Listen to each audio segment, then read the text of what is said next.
I was 18 years old, I was able to cross the border in Tijuana, and I'm a San Diego native. Didn't know how to speak one bit of Spanish, but you know, at 18 years old, you can have a legal margarita over there, and I said, this is cool.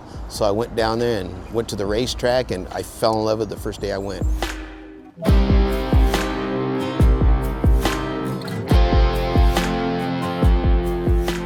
My main business is we're the largest supplier of scaffolding on Navy vessels for the United States Navy fleet.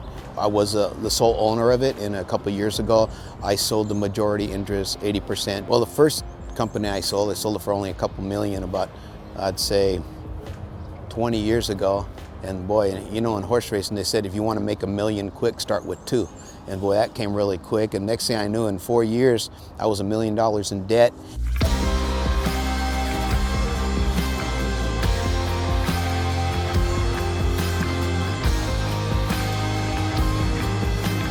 I'd say 16 years ago, you know, when I sold my first company, I went full board in training, but my most expensive horse was a $10,000. And I bought a mare that had a baby, and I bought her for $10,000. You know, I used to have to rub my own horses, do that, and I got taught how to train from an old Caliente trainer. Her name was Lupe Torres.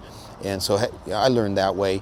You never stop learning, and boy, the college that I go to now, or university you want to call it, of the University of Santa Anita Racetrack, I got all these Hall of Fame trainers right next to me, and I'm not afraid to ask 1 million questions. I'm not afraid to ask someone that isn't a Hall of Fame trainer, because you know, when you think you stop learning, or you know, you don't have to take everything someone says, but there's never a dumb question, or there's never a dumb answer. We own right now 50 in training, and we train all our own. After training in the morning, I'll put, when we feed them in the afternoon, I call putting love in the tub. I like to mix all the tubs up and go to see the horse and see how they're doing. And then about 6:30 evening, I come back in, and that's my quiet time. All my companies are done with work, and I just get to go chill out, and I go walk down the shed row. And you know, if I got any bigger than that, you know, I don't think I'd be able to do the job or help manage the team. I was on a job, and I asked Ike to go to the Saratoga sale for me. What I said is, you know, I want a long-bodied horse like Arrogant, but I just want him really well balanced. And when he showed us pictures of Bolt, you know, I was really excited about him. Got him for $630,000, and boy, you know, let him go to the ranch, and we flew him to Montana. I used to watch him running full steam in the pasture. They would send me videos, or we'd go watch him, and I would say, boy, if he steps in a gopher hole, there's my $630,000. We first wanted to name him after my father. His name is Alvin, but that was taken.